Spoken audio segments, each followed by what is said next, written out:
Make it a viewer interactive. Viewers love. You guys don't have the latest book?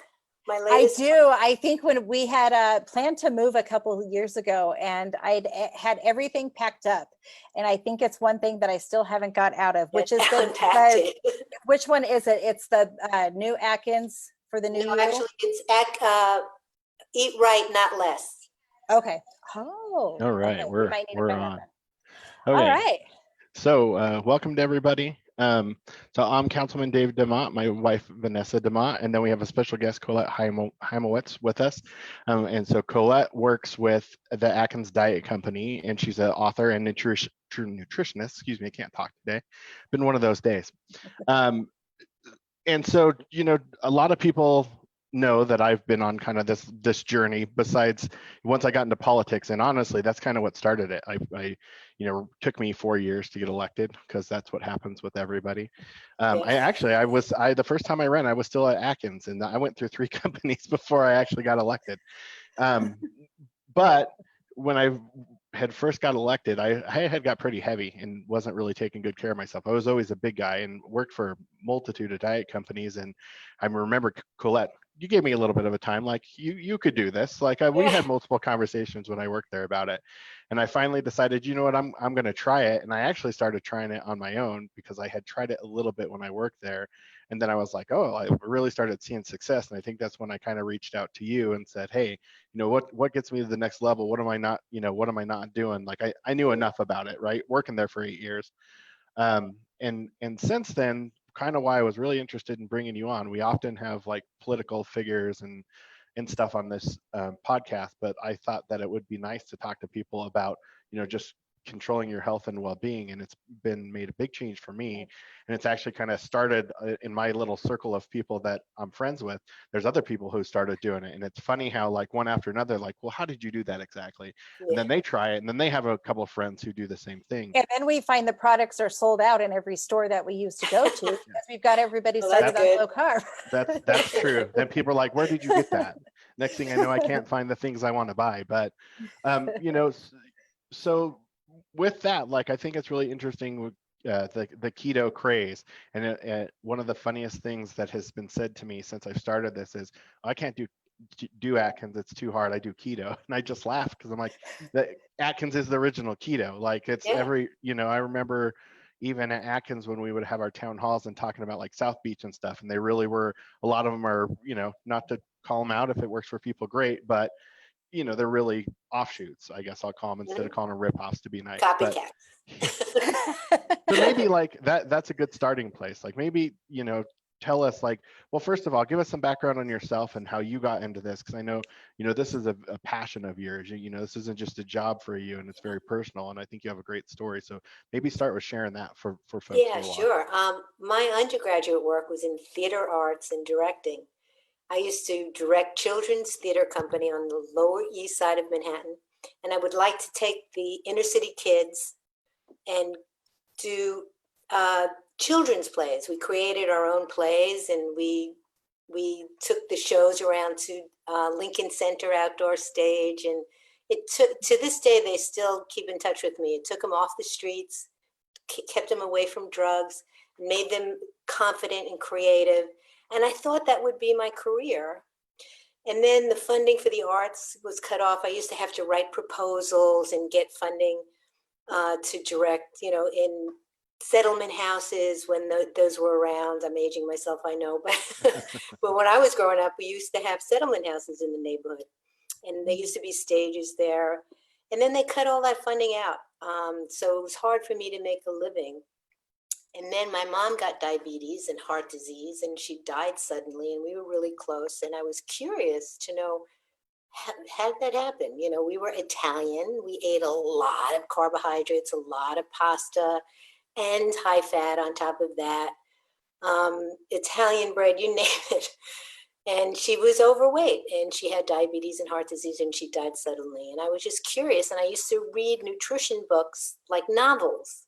And then my husband said, well, why don't you go to school and study for that? You're so interested in it. And I used to just naturally help people. You know what I found out? You know, if your blood sugar is chronically high, then messes up your brain. It messes up your inflammation in your body. It just raises your risk for heart disease. And then when you have diabetes, it's like I used to talk to all my friends about it, and they would come to me and I'd try to help me. And then I went back to school. I went for my master's degree at Hunter College to study nutrition. And I became very passionate about it because it's a science that's always growing. And it's a science that opens up new avenues of thought and consideration. And it continues to grow as time goes on. And since I discovered in private practice, once I got my master's, I started working in doctors' offices and writing nutrition programs for doctors to hand out to patients. And what I found in clinical practice is I was forced to go low carb because that was the only way we can get the clinical results in patients who were obese and pre-diabetic. And you can't do low fat and lose weight and correct blood sugar. And I'll explain that a little bit if you want later. So I was forced to go lower and lower and lower in carbs in each practice that I had practiced in. And then I finally went to Dr. Atkins and I said, well, how low could I go? I mean, without risking the health of my patients. And he said, well, you know what, why don't you come work for me and I'll show you how low you can go. And that's how I started working for Dr. Atkins in his private practice in Manhattan. I directed his nutrition department. And the first thing I did was did a retrospective study. So I looked at all of his charts of thousands of patients, all handwritten. At the time, there were no electronic charts. So we did a retrospective study, and I found 70-year-old women with HDLs of 70. Now, I couldn't get an athlete to have an HDL, good cholesterol like that. All of their lipid profiles were good. Nobody had heart disease. Nobody had diabetes. And then I went to him and it's like, this is crazy. There's not enough research in this area, very little at the time. This was 30 years ago. And I said, why don't we fund some research and get some things published? Because there's something really very powerful here. And his attitude was just bring them to the center. He wanted to treat the whole world. He wanted them all to go to his center. He wasn't a scientist. He was a clinician, a cardiologist, brilliant practitioner, but not a researcher. So that's when I went to Duke University and I spoke to, Duke University has a weight loss clinic arm. And I spoke to Dr. Westman at the time, and I told him, here's my retrospective study. Look at the charts. Look at the results. I mean, we need to study this. And so he tried to get money from NIH to do a pilot study to show efficacy, because nobody wants to do research until they know it's safe and it's effective. So that first step was really difficult. And I convinced Dr. Atkins to go into his own pocket and shell out $1 million to fund some research pilot studies. And then that's when once the first pilot study was done, 30 years later, now we have 130 randomized controlled clinical trials, not funded by Atkins, all independent, funded by the NIH, funded by universities, hospitals, independent, private practices. And in every event, it's consistent. Low carbohydrate eating, when it's done correctly, and not when it's done when people are eating salami and cheese all day or tons of bacon, when it's done correctly, will lower your risk for heart disease, lower your risk for diabetes, help you lose weight, help you maintain that weight loss if you know how to stick to low carb and you find your carbohydrate tolerance. And never a dull moment. 30 years later, here I am, still trying to help people write books and try to get the word out there, because I think it's really important. Well, first of all, I'm so excited to talk to you about this, and I forgot to even ask you what you're drinking tonight. So we're drinking a diet rum and Coke because virtual cheers. All right, I would have embarrassed beer lovers and whipped out my low carb beer. I'm embarrassed to admit that I do like on occasion, and my son is a beer connoisseur, and his eyes roll when I pull out my Heineken Light. But I didn't bring alcohol tonight. I have my guilty pleasure of Oh, ice We water. love we drink those. we I drink love plenty of these those. things. We love those. Those mix well with rum too. Right. But Well, but you bring up a good point with the products that there has the beer companies. I mean, a lot of liquor and everybody has really got on to the bandwagon, and we've got a whole discussion planned out to go into to those kind of products and food. But you're right, there's really no shortage now of hard seltzers, of beers, of anything to really go into this lifestyle. So it's really exciting. It really shows 30 years later what this hard work has really done and really put out there for people Yeah. and consumers. Well, I think one of the things that you mentioned about your family and diabetes. So my dad is diabetic, and I'm from an Italian family, and that's just we eat carbs and bread Yeah. and bread. I mean, that's Yeah. what we And do. butter. And so when I decided to do this, one of the tipping points for me where I finally was like, I need to do something else besides just I had gotten way heavier than I had ever been, was my blood work. So I had went and got my blood work. I knew I was coming up to 40, and like I'm thinking I should probably redo my life insurance. And then I did my blood work, just normal routine maintenance, and they told me, oh, well, you're pre-diabetic. And I was like, oh no, I'm not going down that path. So Yeah, no, that's when I was like, I need to do something different. And I mean, you've seen my blood work since I started doing it, and my blood pressure is perfect, my blood work was perfect.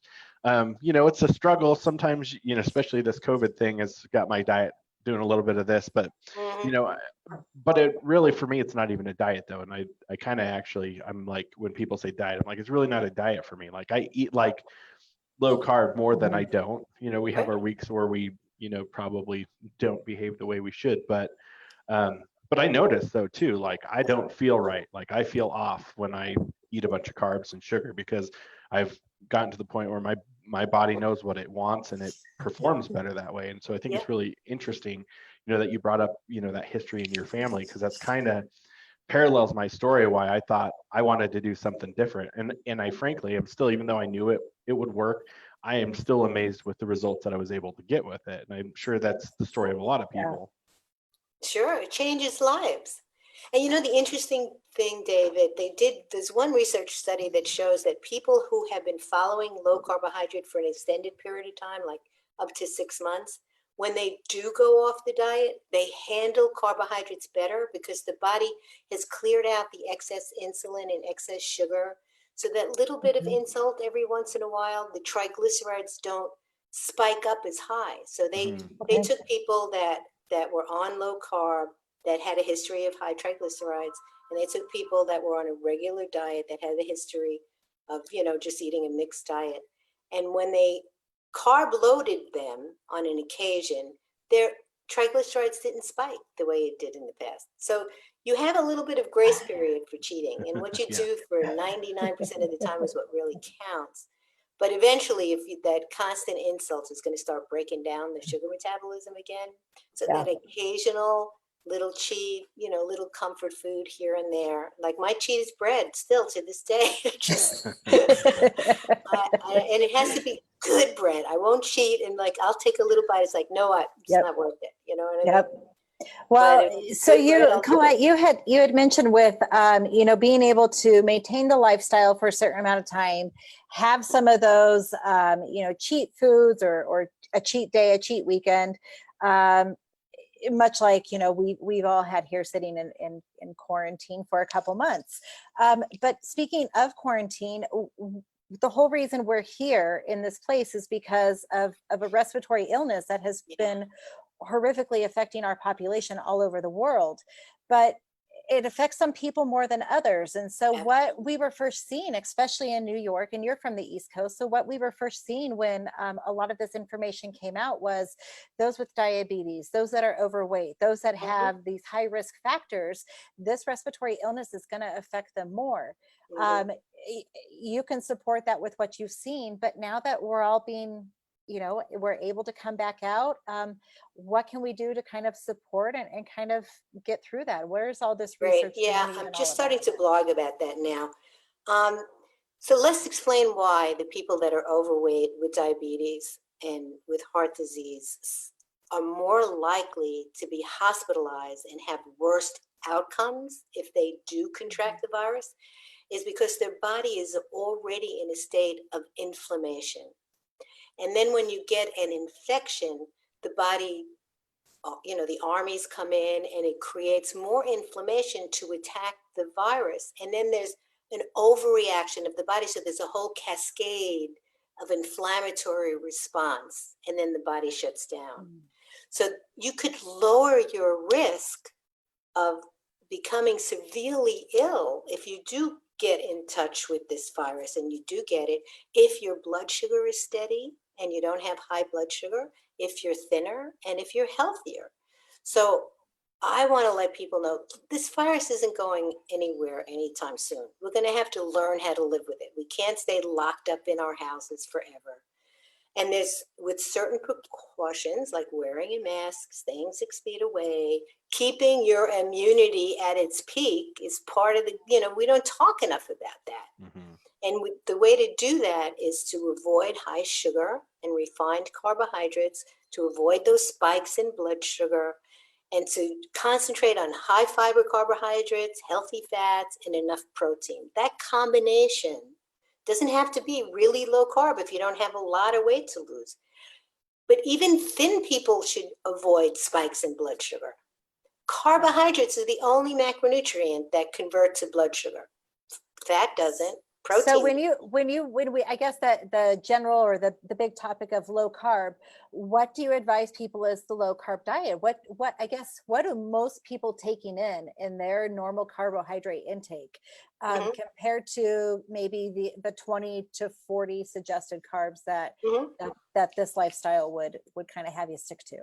Yeah. So when you have a lot of weight to lose and you're reversing a disease process like diabetes or prediabetes or cholesterol profile, it's a good idea to start low, about 20 grams of net carb a day or 40 grams of net carb a day, because then you clear out all that excess sugar, all that excess insulin.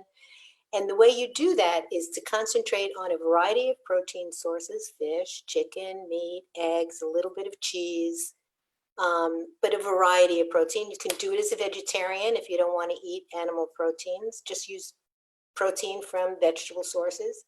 And then you concentrate on high fiber carbohydrates like colorful vegetables, berries, nuts, and just count your carbs and keep them under 50 total or 40 net carbs a day, because then it forces the body to switch over to fat metabolism. And that's why your cholesterol improves, because you're burning fat. And when you're burning fat for fuel, you lose weight, your cholesterol comes down, you have less risk for heart disease and diabetes. And then concentrate on healthy fats. This is what people don't always remember. Avocado, monounsaturated fats like olive oil, a pat of butter is okay. Stay away from hydrogenated processed fats. Stay away from deep fried foods, except for rare occasions. Try to bake or broil your food, because high heat will change a good fat to a bad fat. So deep frying isn't such a good idea for the long haul. And then when you see that your energy level is better, your immune system is working better, your blood sugars are better, you're getting closer to your goal weight, you could start adding more carbs. I like to have a low carb tortilla and make a wrap, or I have low carb bread, or I'll have an apple, or I love bananas every once in a while. So then you could find how many carbohydrates you could take in before you start gaining weight again. And on keto, the difference between low carb Atkins and keto is they're like hardcore. They stay 20, they stay low, they stay there for a long time. We've been doing this for 40 years. It's not necessary. Okay. It's really not necessary. You can get the same outcome by having more carbohydrates as long as you keep them under 50. Wow. Do you think that kind of gets people, though, at some point with like strict keto, that they get burnt out on it too? Yeah. And that kind of becomes more of the fad. Like I know I worked for, and I always joke that I should have been a lot thinner a long time ago because I worked for so many diet companies. I worked for Body for Life with a lot of the same folks that I worked at Mhm. Atkins with, Right. and that diet did work for me too, but it frankly was a lot harder to maintain, like the Body for Life diet. Like I felt like I was living to eat, because like I had to, like, I was totally cooking all the time, and I thought it was a Yeah. lot more to maintain. Um, but I think that I also see a lot of fad in a lot of those different companies I've worked for throughout the years, where it's, the Fedra's times and all the different Mhm. things that they've done. So, I mean, it's interesting that you bring up the fact that Atkins has been around so long, because it hasn't changed a ton. Like No. you've learned to refine it some, like the 20 to 40 carbs. I remember when that kind of Yep. Yeah, became and then we've known. refined it based on the research. The Mhm. research, when I looked at all the research and I looked at the participants in the studies and I analyzed how many carbs they're taking in, they were taking in 40 and still losing as much weight as 20. And after 8 weeks, they couldn't maintain 20 anymore. Nobody can maintain 20 grams of carb for more than 8 weeks in any of the studies. They So still got all the positive outcomes. with that said, so I guess first two things in that. So there definitely becomes a part of dieting or changing that that can be unsafe, unhealthy. So definitely advising to, contact your physicians and make sure you're in a Absolutely. place that you can go to that. And then I guess that second part of it is, as you said, the key with the keto, it's a different. Is it a different sugar? What is that? What is the chemical that's different for the brain, for the body, that makes? Okay, good question.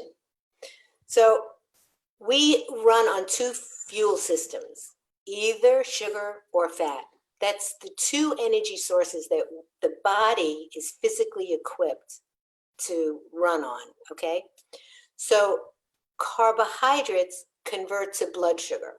As long as there's enough blood sugar around, the body will burn that fat first, burn that source of energy first, okay? Because it's easy molecule. It's 4 calories per gram in sugar, 9 calories per gram in fat. So the body wants to go for the easiest, quickest energy source, and sugar is the thing that it goes for first. So as long as you have enough carbs that's going to raise your blood sugar, your body will burn sugar first before it burns fat. If you bring the carbs down low enough, now carbs are the only macronutrient that turns to blood sugar. Remember, I told you that. When carbs are low enough, it forces the body to burn fat for fuel. That's how the human race has survived, by the way, because the human race would go for periods of time without food until they got their kill, and then they would eat and gorge, and then they'd go through a period of fasting, and then they'd burn fat, and they would always switch between the sugar metabolism and fat metabolism, and that's how we survived. Also, our capacity to store fat more than any other mammal, really, is our ability to survive for so long as well. But All anyway, right. That number one question, then I'm guessing on most viewers' minds: is it easier for men or women to lose the weight? Because well, it it has always to do seems to with be an argument. it's easier for men. I hate Uh, to say that because they have more testosterone. We have estrogen, and estrogen stores fat. I mean, it's just a matter of hormones. They have more muscle mass, so they burn more calories. They have more capacity for muscle mass. They don't always have more muscle mass. They have more capacity for muscle mass, and they have more testosterone and less estrogen. So men lose faster than women. So when with the Atkins low carb, this is very natural eating. I think one of the things Dave and I decided when we decided we are all in on this in order to be successful at this, if it was anything more than just kind of the plastic wrap around a piece of whole food, then it pretty much was not on the table for us. That it had to be whole food. So that was kind of that number one rule of, It's ideal. the meat, the vegetables. This is it's a very sustainable way to eat. We found even our waste, we weren't even sending out as much trash throughout the week because there wasn't all the packaging with that same thing. So you know, right now it's a great time. It's a great time to diet. It's a great time to be low carb because it's summer, spring, you know, when you have access to those fresh foods. What are your suggestions when it's not the great time? And we live in the Rocky Mountains. We don't always have fresh, you know, when you live in those places, you don't have that fresh food. What are your suggestions there? Even elderly that don't have that opportunity to get to the stores every couple of days that want to try to stay in that lifestyle. Well, I like to make, well, in the wintertime, I make stews and I freeze individual servings and then just take it out and heat it up. I like to make big meals. I don't like to cook every day, so I make big meals and then have leftovers, you know, for one day. My husband doesn't always like that, but I do it all the time. And but then I'll buy a rotisserie chicken that doesn't have the hormones and doesn't have the antibiotics, and then I don't have to cook, and I have it in my refrigerator. Canned sardines, canned salmon every once in a while I go for, that's easy and simple. But again, I'm creating waste. You're right. Whole foods are ideal, but it's impossible. I mean, nowadays with keto so popular, there's so many low carb alternatives to high carb foods. Yes. Did you try Rebel ice cream yet? Oh yes. We love it. Oh my God, it's so good. The only one I can't find is the cherry Garcia like one. That's the only one we can't seem to find. But so they say far, they have it. I haven't. Now seen they have it a triple chocolate. That's to die for. And I take it as a dare when it's like, really, this whole pint is only 7 carbs? Huh. Yeah, I know. My husband's like, I gotta have half a pint. Yeah, you can. It's and I can't go a day without bars. Yeah, I can't go a day without an Atkins bar or shake. I hate to be promotional like that, but it's just I depend on them, and it's just convenient. It's easy. It's on the go. I grab it. I go, and it doesn't raise my blood sugar. It satisfies my hunger, and I know what goes into them, so I trust my brand because I watch how they make them. I agree. Yeah. Well, and I've honestly, we've tried some other brands just because sometimes we'll shop at Costco and then you could buy bulk, and I don't get the same results from the other ones because they don't have the same.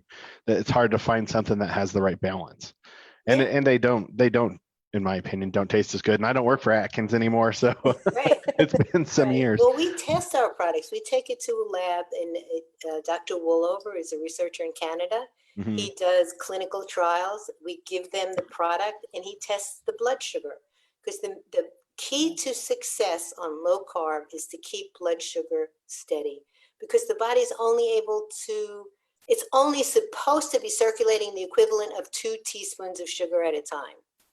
That's amazing, because let's just all take just a second and appreciate just how much sugar is in everything. I'm kind of I think I'm taking Dave's thunder here on his next line, but seriously, sugar in everything. Everything.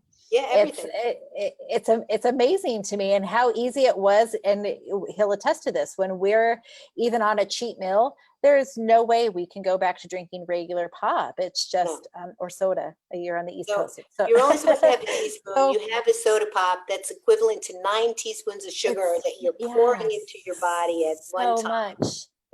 So much. One time it's not going to kill you. Do that all the time. You're going to break down your blood sugar metabolism. I can't. Well, I mean, I can't. Like if this is my biggest pet peeve is like, for whatever reason, they don't give you the diet pop and you go through the drive-through, and that's horrible, because if I can't drink it, even if I wanted to, which I don't, because I'm like, if I drink this large diet soda, that's going to be or the large regular soda when it was supposed to be diet. And it's I mean, I can't do the sugar anymore. But I think the things that I thought were the most interesting when you really start watching it and you're really tracking your diet is everything has sugar in it. All these processed foods, like all the sauces, and I wouldn't have ever thought of it, ketchup and mustard safe, but we actually, this is our favorite one that we like to buy, is the Taco Bell sauce from that you could buy in the bottles, 0 carbs, 0 sugar. So that's a go-to for us. But so it's I mean, it's interesting, but you really have to kind of watch it. But I think you kind of learn, where to look. I mean, it's not hard to do it, but it's just crazy the amount of sugar that we put in food. And it's no surprise that so many Americans struggle with weight and diabetes when you really look at what we put in food. And like if you go out to Italy and stuff, everything's a lot more fresh.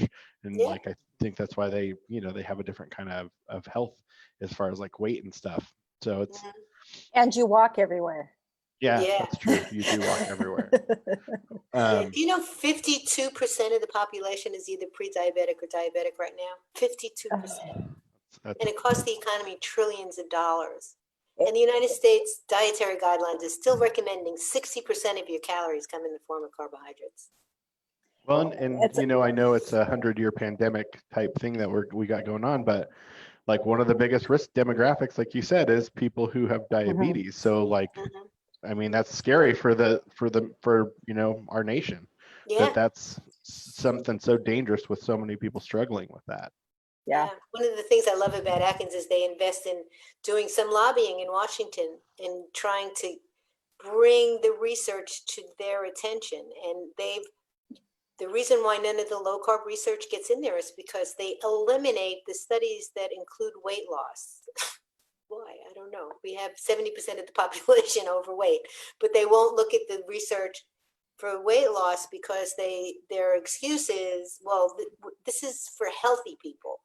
It's like, okay, then you're ignoring half of the population. Why not just have an asterisk and tell them if you're pre-diabetic or diabetic, talk to your doctor about lowering carbohydrates, something, anything. And we almost got them to do it because last year we had one of the congressmen and senators on the appropriation committee hold back some of the funding for the USDA until there was an independent review, and the National Institutes of Science reviewed the methodology for coming up with their recommendations, and they came up with the same conclusion that we did. There should be recommendations for the broader population that are overweight, obesity, or have diabetes or prediabetes. And they told them all the things wrong with their methodology. But they're not going to do it this round. Maybe with the next round, who knows? But we still got a little bit of policy in there. Right. And we weren't even going to talk politics tonight, and we still got a little bit there. I'm sorry.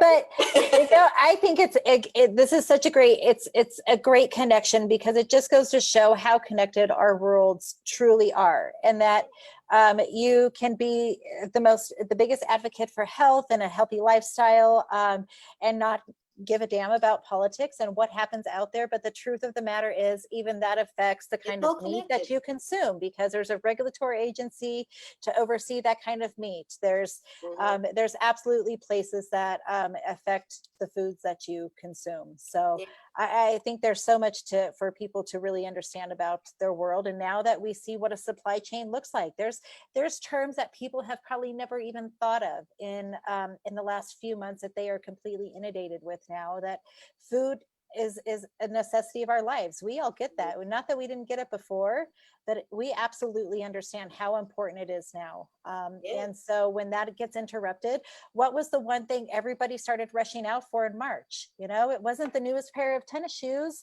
It wasn't the latest version of an iPhone. It was food. And so how important it is that we pay attention. Especially the low carb people, because let me tell you how hard it was to get like low carb tortillas and stuff in March. I was like, oh my gosh, everybody's on a rush to take all the low carb stuff.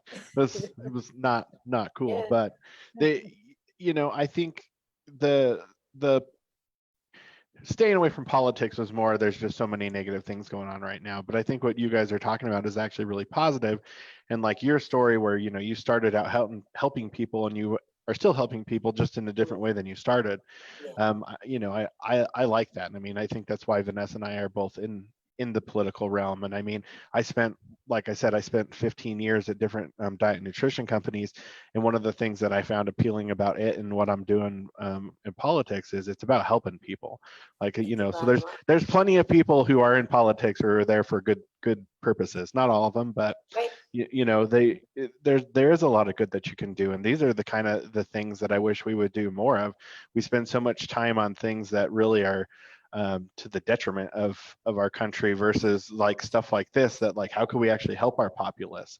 Yeah. So I actually do, like, I think Atkins is a great company. When I left there, I left on great terms, and it was just the, you know, the right time, and I had a good opportunity to grow my personal career. So Yeah. you know, it was a hard decision because it's a great company who cares about their people, and a good company who cares about their people. You know, it's just they care about people and what Yeah. you're doing over there. So Yeah, it's not just about food in a box. You know, they really invest in me educating people and mhm, writing books, and you know, we don't there's not money to be made. There's no return on investment, you know, with what yeah, I do, because I educate and I help and I put, you know, I try to make change, and not all food companies are yeah. willing to do that. Well, and like when Vanessa and I very first tried Atkins, it was when Atkins decided to do the whole frozen food, and we kind of Right. did the pilot test with employees. And so That's right. Vanessa and I got, I don't remember what the test period was, but I remember doing it and thinking, oh my gosh, this is like crazy working. And we, you know, I think that was the interesting thing with that though, was it was, could you eat the frozen food all the time? And as good Yeah. as that frozen meals are, that was hard to eat that all the time. Like it Yeah. got, you know, um, You know, but after that, I did that test with everybody too, and I couldn't look at a bar for, for like a couple of weeks because I ate a lot of whole foods. I had my one bar of shake every day, an Yeah, occasional frozen, but I couldn't do that all the time. But it's good yeah, kinesthetic learning. I mean, when we did the study at the University of Missouri, we just fed them frozen bar shakes and a side salad. And there were men your size saying, no way, there's not enough food for me. I can never eat that. And they were and it did. amazed that their appetite was totally under control, that they lose, and they learned how to eat low carb just because we supplied all the food for them, and they had that kinesthetic reality, and found out they don't need like a 30-ounce steak to feel satisfied. well, and I think that one of the things for me, like we went and had, I love Mexican food, and that's usually like Yeah. we actually have come up with some good recipes to do Mexican low carb, but you know, chips and nachos and stuff is probably a weak spot for me over sugar any day of the week. Me too. Um, but you know, even eating like a normal sized meal, the way I feel after that versus like eating, you know, good fats and low carb, like Mhm. I feel satisfied when I eat that way versus I feel like, oh gosh, I'm not going to be able to move for the next 3 hours if I go and have Mexican food. So it's, I mean, that's the other thing. And I mean, I guess after so long of doing it and knowing how I feel after I have a good meal and just feeling satisfied and, you know, nourished, I don't think I could go back. I don't, like, I actually think about it now that I ate like that every day, and I'm like, I don't even know how you do that. Like that sounds miserable to me now. Yeah. Yeah. But And until you cut it out, you don't know what you're doing to your body until, like when people cheat, they get so guilty. And I tell them, I'm glad you cheated because now you know, now you could feel what you Yes. were doing to your body all those years. Because they Yes. feel like crap, they feel bloated, they just want to sleep. It's like, oh my God, what did I do? It's like, good. Don't yeah, Yeah. forget the next time you look at food, it's not like, oh, I can't have that. It's more like, you know what? I don't want that. yeah, And then it's more powerful that way. You know, you're yeah. not depriving yourself, you're choosing to eat healthy. You made an interesting comment a little bit ago. You had said, even as a vegetarian, you can still Mhm. manage a low carb diet. And I find this super interesting. Maybe not so much could you go all the way vegan? Our daughter's a vegan. Yeah. She's an amazing vegan. We always tease her, she'll lose her vegan powers if she doesn't adhere to that strict diet. But people they think Atkins and they think bacon and cheeseburgers hold the buns. So Yeah. how can you possibly be a vegetarian or a vegan and still get all of You those have to nutrients? do the 40 Atkins 40 program because you need some beans and you need some nuts Okay. Okay. because you don't have the dairy and you Okay. don't have the eggs. So you need enough protein because you Right. don't have, you know, so you can't, to meet your calorie requirement, you have to have enough fat and you have to have vegetarian sources of protein. If you're a vegetarian, you could have eggs and cheese and then it's a lot Yeah. easier.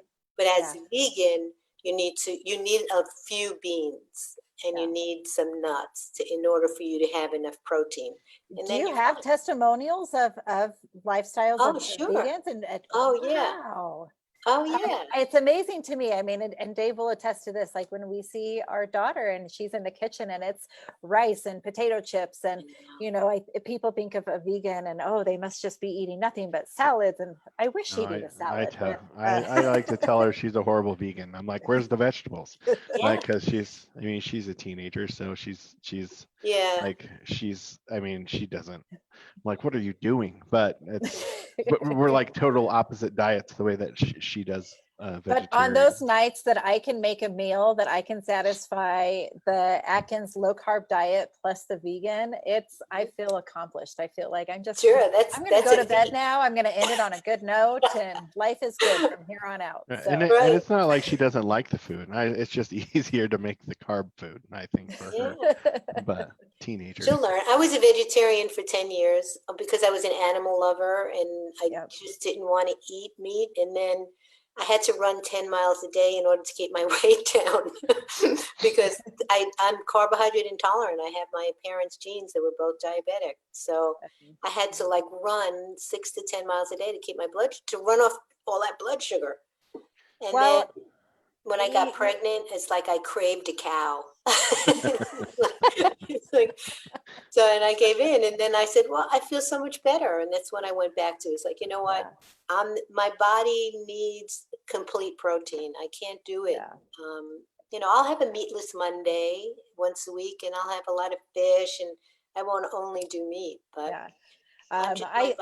it's so important. Like you said, there's everybody's body is different. So everybody does handle a diet change a little different. It can't be overstated to make sure that you're really keeping track and that you're checking those kind of things out.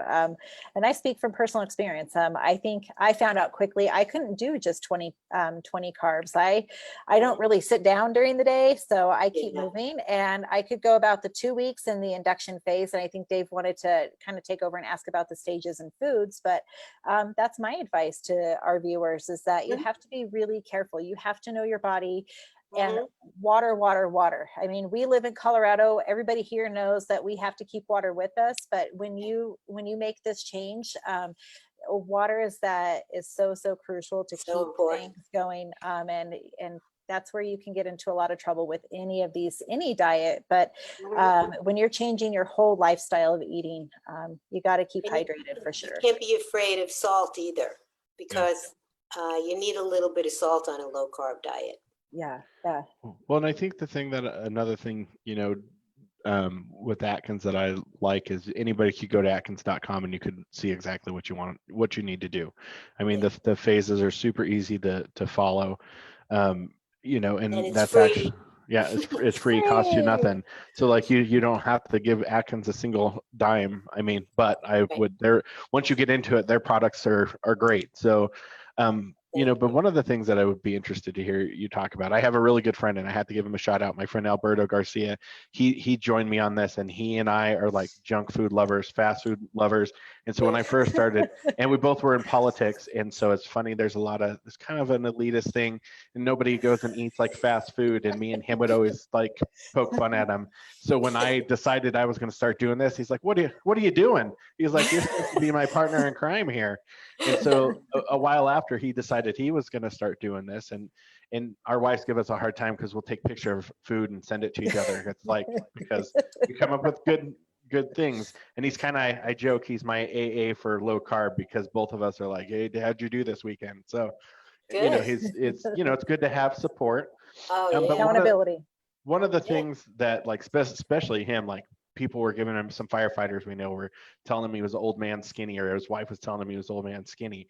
And there is a balance, like when you start working out a lot, like maybe talk about that, because that's always this misconception that you can't, people who lift a lot and stuff, but I mean, there's still a balance that could be had, and it's still helpful. So maybe talk a little bit about, how people can be successful when they're really working out a lot.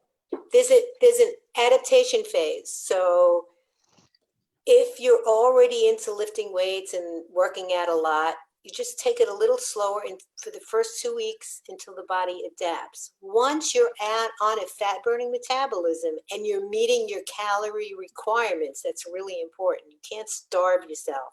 You have to make sure you're taking enough protein. You actually have the ability to build more muscle because you're eating a little more protein, you're taking in more calories, because on a low fat diet, you have to have low calorie, and then you're starving yourself and you're not getting enough protein, and it's hard for you to build muscle. And if you're not starving yourself from carbohydrates either, you do need a little bit of carb when you're building muscle for the insulin, for the fire. So the vegetables are all you need, though. A few nuts and some vegetables working out. Once you're adapted, athletic performance improves, especially for the long distance runners, because when they were dependent on carbohydrates for their fuel, when the glycogen tank emptied, there's the risk of lactic acid buildup before they switch to a fat metabolism in the middle of a race when you don't want it to happen.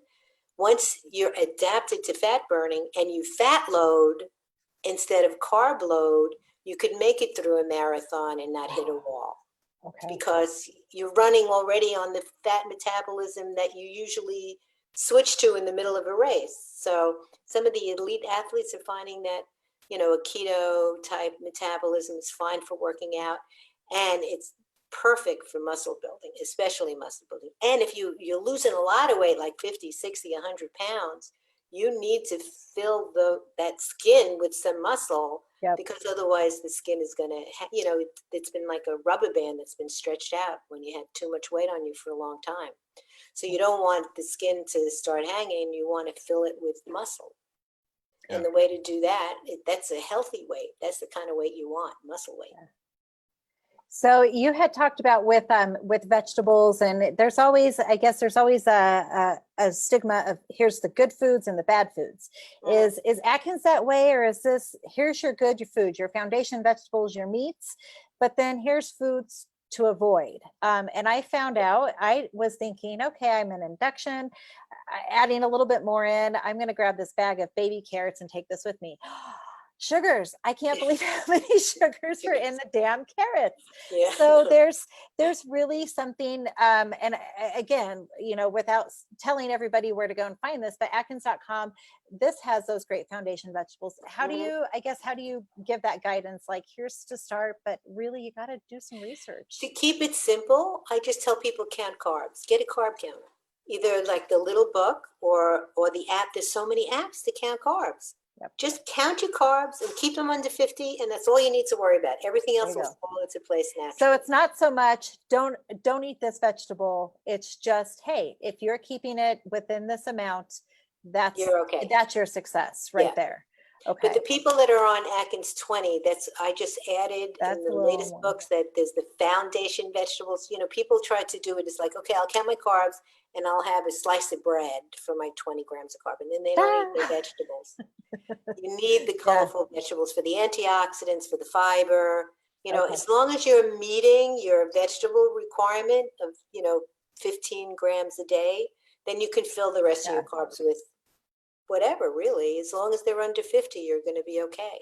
And there's a lot to be said. There's so much mentioned in all of the books about keeping to the 4 ounces of dairy. Why is limiting that dairy so important? Because yep.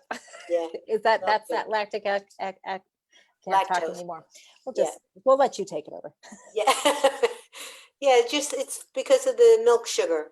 That's, remember I said the body will burn any sugar before it burns fat. Yep. So if you have too much of the cheese, then the body, that'll give it the sugar it needs not to burn fat. Science but 4 ounces is healthy amount of cheese. Yeah. That's like four slices of American cheese if you want a visual. So there's enough cheese to keep you satisfied. It is. It really, it absolutely keeps you abreast to really look at your portions. And there is something about portion controlling. I don't think when it comes to meats and vegetables, that's not where your portions are. Yeah. It is counting out those nuts and saying, to be prepared, because that success on this diet absolutely comes from being prepared. Because if you get into a situation that it's been 4 or 5 hours since you can eat and there's only a vending machine there, to have a small bag of nuts or to have a shake or a bar with you, that's where it comes from. And I think a lot of people get frustrated with diets and with trying to lose weight or just trying to overall get healthy, because small things like that, they hit a snag and it all goes down. Because Yeah. the science here is Atkins a low carb diet that you could be good for a few days and like, oh, I'm just going to have this candy bar, I'm just going to have this bag of chips and I'll be right back on it. No, because it takes remember I said there's an adaptation phase? Yep. So once you switch back to a sugar metabolism, it's going to take you 4 days to start burning fat again. So the next time you look candy bar. And next time you look at a candy bar, say, is this worth 4 days of not burning fat? And then you'll answer yourself. Yeah, and I think you and I have talked before about, having some people can do that where they, and I know people who do this, and I've been through phases of this where and it affects me a little bit more than I want it to. But like, Saturdays they don't eat good and then they eat good all week. I mean, there are people who maintain once they get to, kind of where they want to be. And I think that's the other thing, if you research Atkins, that I think is nice, is it tells you, get your good goal weight and you can figure out what keeps you there. And then if you start going a little too off the rails, as long as you're watching yourself, then you can ratchet back down and figure it out. And I think that was one of the things when I first got into it, where you, coached me as far as figuring out how to climb the ladder as far as adding carbs in, especially when I was really working out, because I mean, it gets addicting, like, especially if you have as much weight to lose as I did. And I still would like to lose some more. But you're like, okay, what can I do next? Like, this is like, I want it to go faster, which, to your point, like, it's better to actually lose it in a good cadence so that you don't have the excess skin, which can be frustrating because at first, you're really dropping a lot quick, and then it's harder over time. But I think that it's important, or it had been important for me to figure out when I needed to start adding more carbs in, because I did start stalling out. Like, I was good and healthy, but like, I wanted to keep toning and stuff. So it's a process like anything else. Your body's a machine, right? So you got to figure out what fuels your machine. And I think that was one of the things that you and I talked about, as far as, that dairy affects some people worse than others. So some people can't do as much, or some people can do more than others. So, I think there's, finding that balance is important. But I think too, though, this is a diet that I haven't met the person who didn't have success on it. I've met the people who decide they can't hack not eating bread, but they did have success when they were doing it. Like both my brothers think I'm crazy, but they're like, there's something wrong with you that you can do that. I'm like, I just feel. I didn't know you were actually going to call out your own family. I knew that's who you were thinking, Dave, but wow. Oh, my older brother deserves it. He'll be fine. He's the what, when they start gaining weight and not feeling well, they're going to come back to you and say, what was it that you were doing again? Well, because now that everybody in my family is older, they used to think I had an eating disorder. In an Italian family, it's like, oh, there's Colette again. Yep. And now that they're all fat and they're starting to get sick, now they're coming to me. It's like, what is it that you said that you were doing? How was that? You want to tell me how to do it now? That's funny. So, Colette, we had talked a little bit before we came on camera about, just all of the benefits that low carb and that really changing to this whole lifestyle of eating healthier can bring. In my campaign, one of the big things I advocate for is mental health. And I see people that struggle all over the place with mental health. Common sense is just eating better. Everything, gets better, right? Your physical health, your emotional health, your mental health. Is there any science to connecting, a better diet to better brain? I mean, we hear about brain foods and blueberries and broccoli. Is there something to be said for, where does Atkins have a crossover with supporting mental health? Well, as far as the brain, we know that the brain functions better with ketones instead of sugar. And that's why sometimes I call dementia a brain diabetes. But those are the kind of people that need to stay very low. So the byproduct of fat burning, remember I said you burn fat for fuel instead of sugar. The byproduct of fat burning are ketones. That's how the keto diet got its name. Yep. And so we know the brain functions better. So it could actually control seizures and people with seizures, and it could slow down dementia and Alzheimer's disease. That much we know. We know when you cut out a lot of chemicals in the food, the children with chemical sensitivities like hyperactivity or behavior disorders or ADD or anything like that. Once you cut out the chemicals, there is some sign in the sugar, of course. Right. There is some science that shows that there is some improvement in behavior. We need more science when it comes to mood. We just know individual foods offer certain nutrients that help with mood. Like bone broth is, has certain amino acids and things in there that'll help the brain, but we don't know how a low carb diet could affect mood yet. And that's, I'm hoping, is the science of the future, because I think people are better on it. We need to get a hold of Duke University again, and yeah. get some grants going and get the National Institute of Health in on this.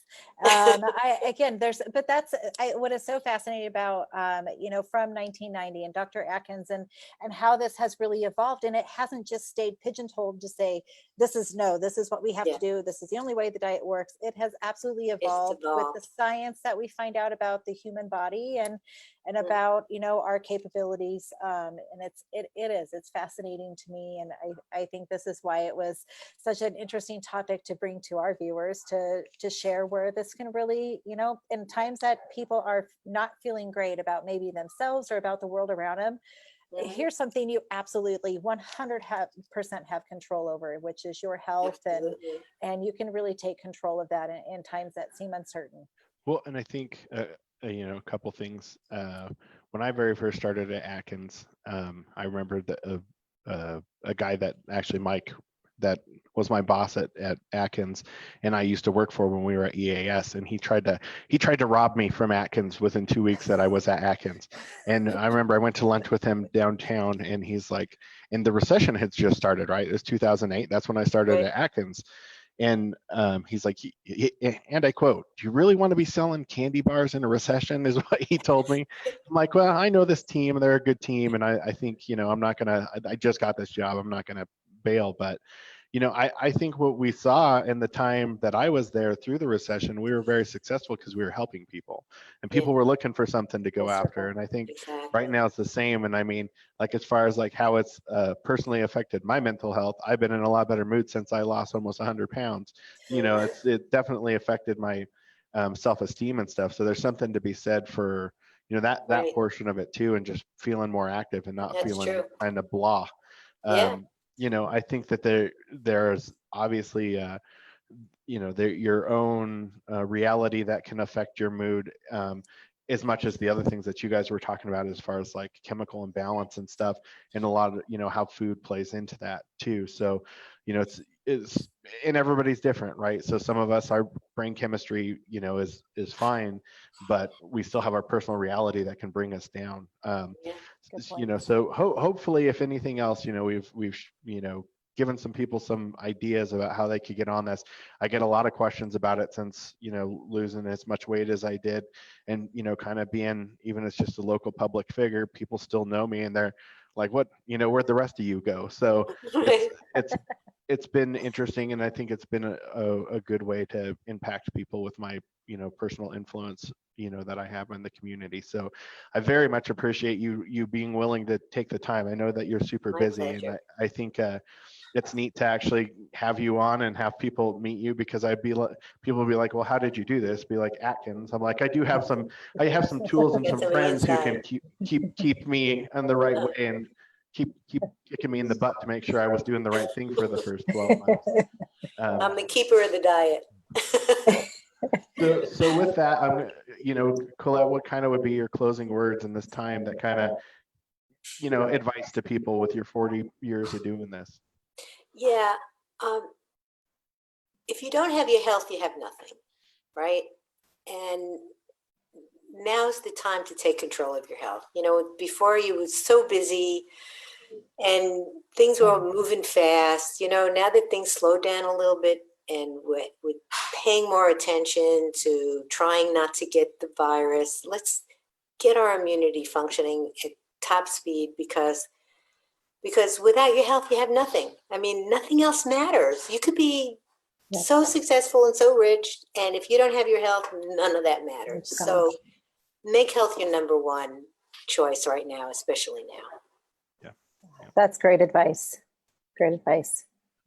Vanessa, any closing words from you? Colette, thank you so much. Not just for joining us tonight, but as David said, you were such a driving force and such a great support to really get him on the right track, and to have somebody believe in you. That means everything. So I think that's my advice to our friends, our family, and viewers that are watching is just as David said, find that support, find somebody that's just as passionate about making a change, just, as you are. We can't stress enough. This is low carb Atkins is a lifestyle. This isn't just a diet. It's not just, I'm going to do this for 30 days, get my beach bod. Good. It takes a commitment, because you do absolutely see that difference. When you eat great for a couple weeks and you don't have a great weekend, you don't want to go back to feeling like that. So I am all about advocating for the betterment of all of us here in Colorado and across our nation and our world. And you said it so beautifully, Colette. Your health is everything. So take this time to take control of that, and everything else can fall into place. It's so good seeing you guys. Yeah, you as well. And I guess my parting thing is, take care of each other. Right now, life is precious, and that's from health to other people. I think that we have some real opportunities right now to turn a corner and be a better country, a better world. But that really takes us doing some hard work, and like whether it's diet or in our communities, this stuff doesn't happen by accident. And so do something with it. Take this opportunity, take this slow down time to do something good. Take the ugly that we've seen in the last week in the world and do something positive with it. And that would kind of, I think we have some good opportunity in front of us, but it's going to take some hard work. So with that, I appreciate everybody watching. Colette, it's good to see you. Hopefully we'll see each other in person sometime soon. And okay. God bless. Good night. Good night, everyone. Bye.